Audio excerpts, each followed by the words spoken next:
Hello, this is What's All About, and in this review we're looking at the Rumoe Nobel Royale. So we're going to do a bit of an unboxing process. So first of all, this is the cardboard box that it arrives in. So take that out. Comes in this inner box, and we have a nice bit of packaging here. And this is the very, very nice piano box that the watch comes in. So let's open it up. Very nice little button here. See what the underside's like. Felt bottom. So we open her up, and there we have the watch itself. And as you can see, we have the Rumoe logo on the top there. Smells very good. Smells full of leather, which is always nice. So there we go. So let's just move that out the way. So yeah, very nice box that it comes in. Okay, so enough about the box. This is the watch itself, the Rumoe Nobel Royale, or Royal, should I say. Price of this is $399, which equates to about £300. It is you can't see it, but it is an automatic. You can see it from the sweeping seconds hand. So let's discuss it in a little bit further detail. So first of all, it's obviously a dress watch. You can say that for certain. Size wise, comes in at I've got about a 7¼ inch wrist for reference. So it comes in at 40mm diameter with a 11.5mm height and a lug to lug length of 46.5mm. 40mm diameter, I think, spot on, perfect for a classy dress watch. Sometimes, you can find you go a little bit smaller, a little bit larger. I think 40mm is probably the sweet spot. Really, you don't want to go too much larger for a proper classy dress watch either, so I think it suits quite well. 11.5mm height as well, pretty decent height. You can slip that under a cuff nicely. So no complaints there whatsoever. Weight-wise, it's 72 grams, so it's relatively lightweight for an automatic, but it's comfortable, very, very comfortable. You can easily wear it all day long because of the relatively light weight. Doesn't necessarily mean that it feels cheap and tacky, though. Still a decent weight to allow you to recognise it. It's a fairly decent watch. Water resistance is 5 atmospheres or 50 meters, so nothing too crazy, nothing too amazing. Shouldn't really be going swimming in it anyway, but it's got a little bit of protection in case you have some sort of accident. 20mm lug width, so I think that suits perfectly the 40mm diameter case. 2-year warranty as well, so you're covered for a couple of years, so that's good. And the movement is a Seiko NH35A, so this is obviously a very, very well known, reliable workhorse movement. For £300, it would have probably been a bit nicer if you could have the high beat Miyota 9015, for instance. However, you know what you're getting with the NH35A is solid, dependable. They're very, very reliable, and also they can be regulated extremely well. And this one is coming in at an amazing minus 0.7 seconds a day. Obviously, that's well within COSC specs. And obviously they've spent a fair bit of time regulating that, so that is really, really impressive. Specs of that movement: 24 joules, a relatively mid-range beat of 21.6 thousand beats per hour, so that's about 6 ticks per second. Finally, worth noting that it's obviously got a sapphire crystal as well, which is ever so slightly domed, so if you see it at a tighter angle, you can see it starts getting a bit of distortion there. Okay, so let's discuss it in a little bit closer detail. So first of all, the dial, very, very straightforward and simple. Really, it's very elegantly designed, but there's nothing particularly outstanding or eye-catching about it. The logo is a nice design, and the Dauphine hands, classic, and then the hour markers, they have a nice little nuance to it. They're not just a straight batten, they're ever so slightly pitched and slightly wider at the base than at the tip. And then we have a nice little border around the date. So everything is really neatly well designed. Very conservative, however. So For some people of you, you might think, yeah, that's perfect. That's exactly what I want. A nice, subtle, simple design. Some of you may want a little bit more, something a little bit more unique. So there's pluses and minuses to the design, really. However, the general construction of the dial is really, really good. The only thing that I would say, really, is I would have liked I'll get the macro lens on a little bit to show you in closer detail. I would have liked the logo and the applied elements to be a little bit thicker to signify slightly higher quality, because they are a little bit on the thin side. So that's the applied logo, hour markers, and also the border around the date. It is nice to see that the date window is black as well to match the dial base.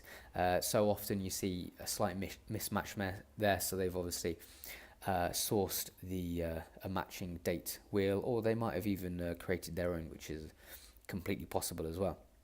So the print work is all very fine, just the logo automatic and the minute track around the outside. So yeah, very simple, decent design of the dial. Moving on to the case then. Pretty standard barrel shape. We have a nice collection of brushed and polished faces to it. So we have a highly polished bezel, which really catches the light well, and then the tops of the lugs, the inner parts, are polished, and then we have get a little bit closer, have a brushed side to the case. As you can see there, everything's pretty nicely machined. And then we move on to our crown. So we have the logo engraved on the crown here. Very nice and deep and accurate. Crown has fairly decent grip as well, so it's easy to use, easy to set, and easy to pull out as well, as you can see there straight away. Very nice and straightforward. Moving on to the case back then, we have a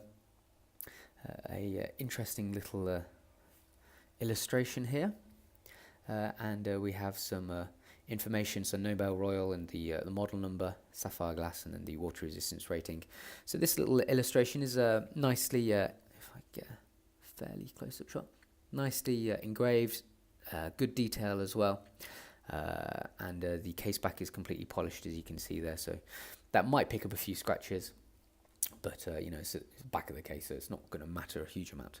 And then the bottom of the case is brushed as well. Okay, so moving on to the strap then. Genuine calf leather, really, really nice quality, smells great as well. Very soft, and I like the dull, like semi-patent quality of it as well. I don't like highly polished patent leather, but I think this is a really nice finish to it, and the brown matches the rose gold case perfectly as well. It looks really smart on. And I like the subtle brown stitching within it as well. And we have the Rumoe logo embossed on that side, and nothing on that side. But yeah, really nice, really comfortable, very supple as well. Really, really good on the wrist. And then we have this classic butterfly clasp, which is quite a standard clasp that we do see quite a lot. Very easy to use. Just push the two ends together. And then we have the two buttons either side to release it. And on the top bar, we have the Rumoe logo, very nicely and deeply and accurately engraved on the top there. Okay, so let's get the macro lens on, and we'll have a look at it in much closer detail. So starting off with the dial. So here's the logo, and as you can see, it is a little bit on the thin side, as I mentioned, but however, it is well made, well put together, and well applied. Moving on to some of these hour markers, you can see the pleasant shape. It's pitched, and then it's slightly wider at the base than at the forefront of it. If I can get a bit in focus, there we go. We have a double at the top as well. You can see also we have a nice subtle texture to the backdrop of the dial as well. And here's the date window. As you can see, again, the application of the border around it a little bit on the thin side for my personal taste. So the actual hour markers are the thickest elements on the dial, and they are pretty nicely done. Looking at these Dauphine hands, polished and pitched, so they pick up the light really well. Try and get, go. And then we have a pretty standard second hand, which is a straight point. Look at this print work here on automatic. Nice and crisp and clear. There we go.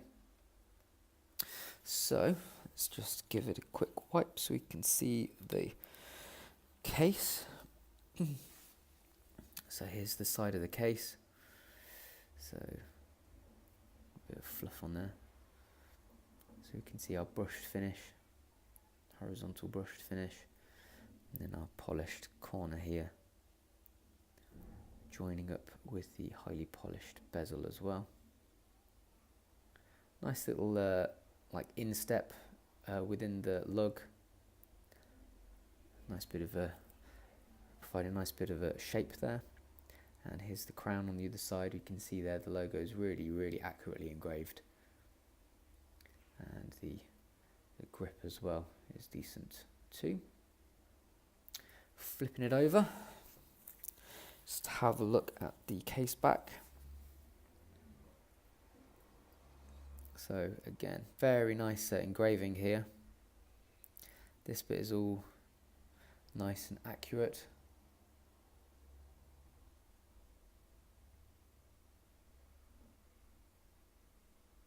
There we go. So moving on to the strap now, let's have a look at our brown leather top and our stitching as well, and flip it over to the other side. We see our embossed stamp. So just finally having a look at the butterfly clasp. So here's the top bar. You can see it's picked up a couple of minor scratches because it is polished, so that is going to happen, but the engraving is really nice and deep and accurate, as you can see. And then just the ends of the butterfly clasp as well. Again, it's all highly polished, so it does look pretty nice. It's very eye-catching. And there we have it. Okay. So, as we've seen, in terms of construction, everything's really nice, really good. The only two things that I personally have picked up on is the very slight lightweight of the logo and also the border to the date window. Everything else really good. The finishing of the case is nice. It's obviously got sapphire crystal, so that's good. Leather strap really nice as well. And just in terms of design, it's probably gonna appeal to 50% of people, I think. Me personally, I think it could do with a little bit more, could do with something a little bit more unique, maybe a little bit more outstanding from the rest of the crowd. It's not to say that it's not a nice watch though. As you can see, very subtle, gentle, elegant design. And for many people, that will be a real eye-catcher. And it certainly is an eye-catcher when you're wearing it. You know, the black and the rose gold and then the brown strap, a really good combination. Really does look classy as well when you're wearing it. So it is a good eye-catcher when you are wearing it. £300 or $400. It is probably on the upper end of the scale that I personally would like to pay for a watch like this.